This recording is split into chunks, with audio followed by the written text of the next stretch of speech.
Selanjutnya saya akan mempresentasikan tentang bab 10 yang berjudul bentuk persemakmuran.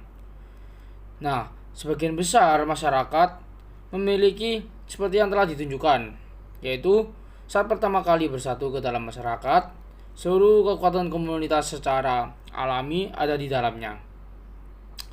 Dapat menggunakan semua kekuatan itu dalam membuat undang-undang untuk komunitas dari waktu ke waktu dan melaksanakan undang-undang itu oleh petugas. Oleh karena itu, untuk menghindari ambiguitas, saya meminta izin untuk menggunakan kata persemakmuran dalam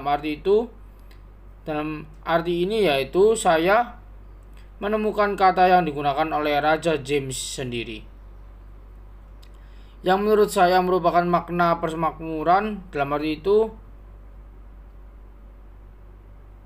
aslinya, yaitu jika ada yang tidak suka, saya setuju dengan dia untuk menyesuaikannya menjadi lebih baik atas penunjukannya sendiri, maka bentuk pemerintahannya adalah demokrasi yang sempurna. Atau mungkin menempatkan kekuatan membuat undang-undang ke tangan beberapa orang terpilih dan ahli waris atau penerus mereka. Dan kemudian itu adalah oligarki atau ke tangan satu orang dan kemudian menjadi monarki. Jika menurut ahli warisnya, itu adalah monarki turun-temurun. Jika dia hanya untuk seumur hidup, tetapi setelah kematiannya kekuasaan hanya untuk menunjuk seorang penerus untuk kembali kepada mereka, ya ini disebut monarki elektif.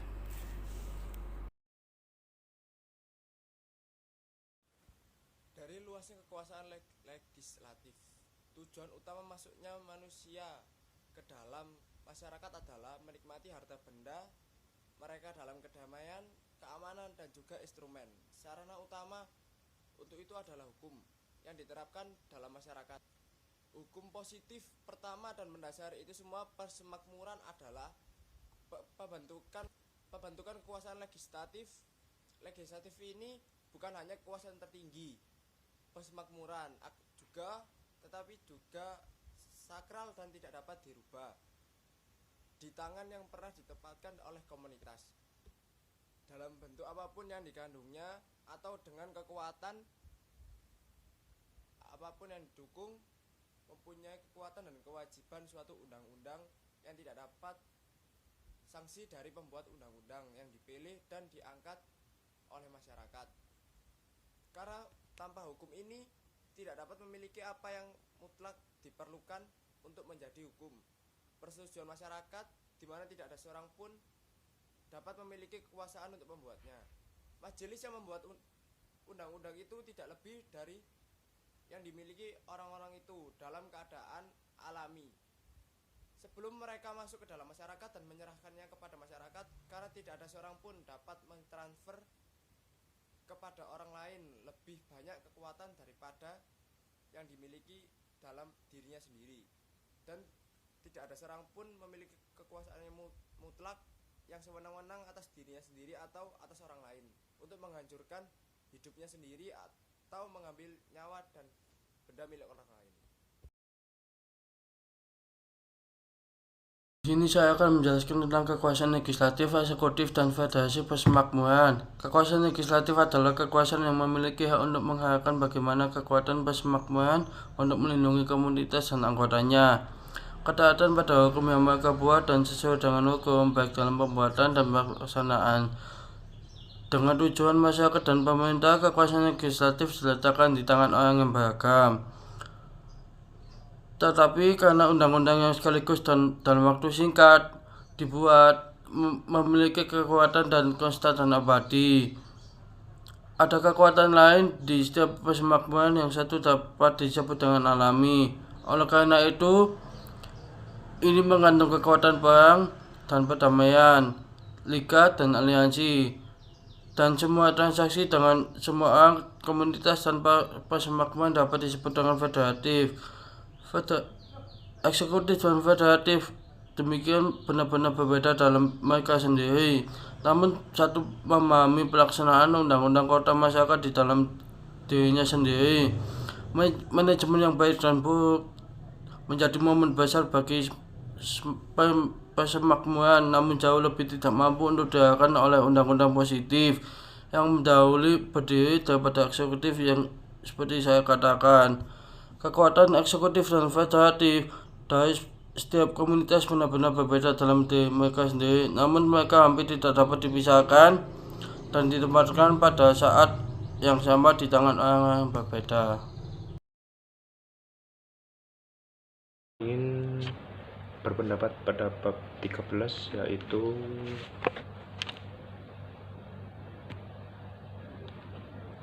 of the subordination of the power of the Commonwealth, yang dimana pada tulisan ini berpendapat tentang legislatif hanya sebagai kekuasaan fidusia untuk bertindak untuk tujuan tertentu.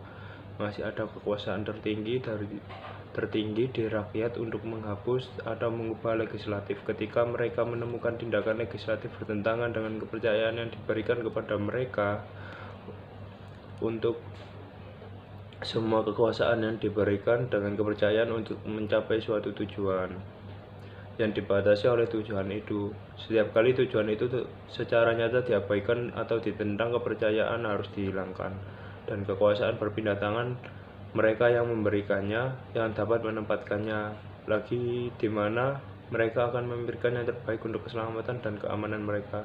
Begitu bodoh atau begitu jahat untuk meletakkan dan menjalankan rencana yang bertentangan dengan kebebasan dan sifat subjek, karena tidak ada orang atau masyarakat manusia yang memiliki kekuatan untuk menyerahkan pelestarian mereka atau akibatnya sarana itu untuk kehendak mutlak dan didominasi sewenang-wenang dari orang lain. Setiap kali ada orang yang akan membawa mereka ke dalam kondisi seperti budak, mereka akan melakukannya.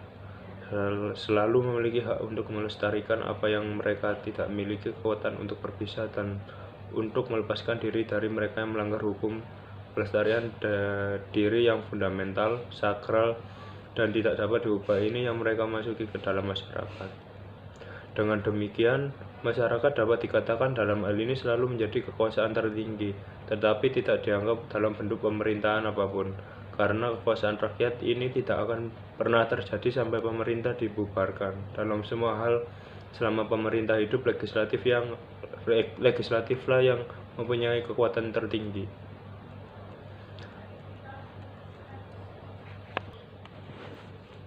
Jadi mendirikan pemerintahan di atas fondasinya yang sebenarnya adalah dan akan selalu terjadi hak prerogatif yang adil, bukan perubahan dari keadaan yang sekarang yang mungkin disebabkan oleh korupsi atau pembusuk ke dalam pemerintahan, tetapi kecenderungan untuk melukai, menindas rakyat, dan untuk mendirikan suatu bagian partai atau partai dengan perbedaan.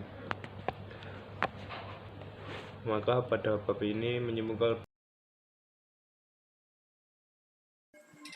dari ujung masyarakat, politik, dan pemerintahan. Jika manusia dalam keadaan alam begitu bebas seperti yang telah diperkirakan, jika ia menjadi tuan atas mutlak dirinya sendiri dan pemiliknya, sama dengan yang terbesar dan tidak tunduk pada siapapun. Mengapa ia akan berpisah dengan kebebasan kerajaan ini dan tunduk pada dominasi dan kendali kekuatan lain? Yang jelas untuk menjawab, meskipun dalam keadaan alam dia memiliki hak seperti itu, namun kenikmatan sangat tidak pasti terus-menerus terpapar pada invasi orang lain.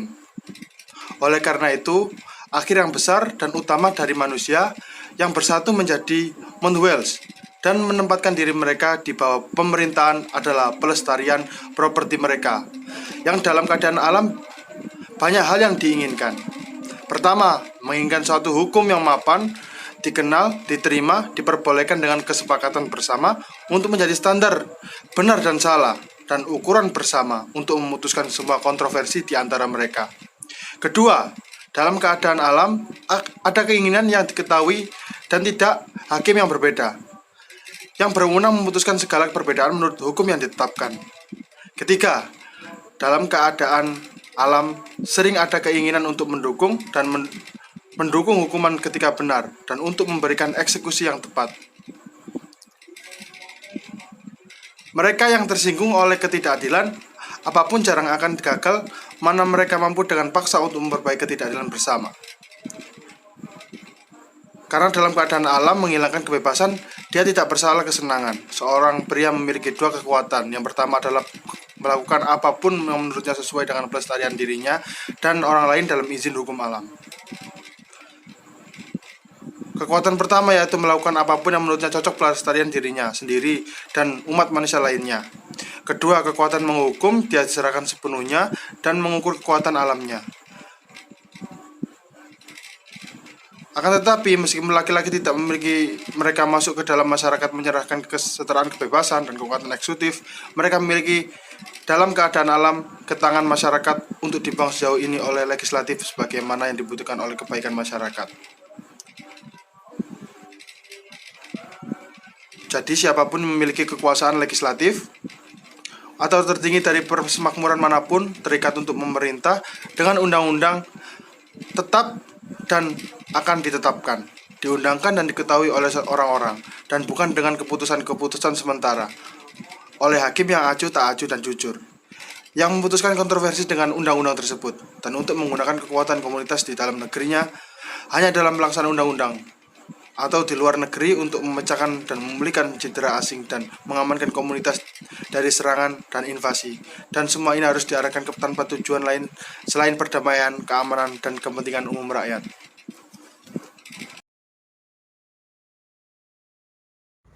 Pendapat kelompok saya tentang bab 15 tentang kekuasaan, kebabakan, politik, dan despotis.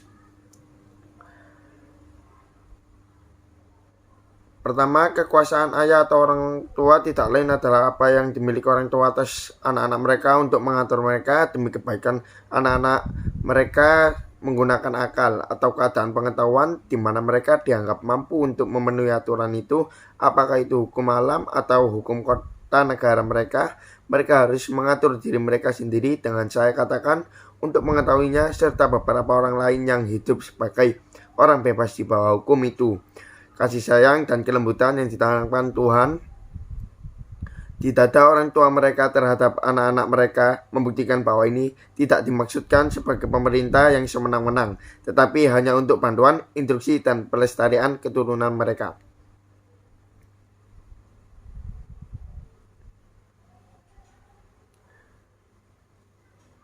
Kedua, kekuasaan politik. Kekuasaan politik adalah kekuasaan yang diserahkan oleh setiap manusia dalam keadaan alam ke tangan masyarakat dan di dalamnya kepada para gubernur yang telah ditetapkan oleh masyarakat itu sendiri dengan kepercayaan tegas atau diam-diam bahwa itu akan terjadi di pekerjaannya untuk kebaikan mereka dan pelestarian properti mereka. Sekarang kekuatan ini yang dimiliki setiap orang dalam keadaan alam dan yang dia dipisahkan dengan masyarakat dalam semua kasus tidak mana masyarakat dapat mengamankannya adalah menggunakan cara-cara untuk melestarikan propertinya sendiri seperti yang dia anggap tidak baik dan benar. Seperti yang dia anggap baik dan benar. Ketiga, kekuasaan lalim adalah kekuasaan mutlak dan sewenang-wenang yang dimiliki seorang atas orang lain. Allah memberikan yang pertama yaitu kekuatan paternal kepada orang tua untuk kepentingan anak-anak mereka selama memprioritaskan mereka untuk memenuhi keinginan mereka akan kemampuan dan pemahaman bagaimana mengelola properti mereka.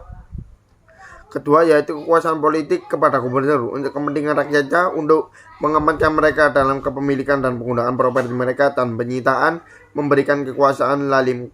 Ketiga untuk Tuhan untuk keuntungan mereka sendiri atas mereka yang dilucuti dari semua properti. Sekian dari saya. Assalamualaikum warahmatullahi wabarakatuh.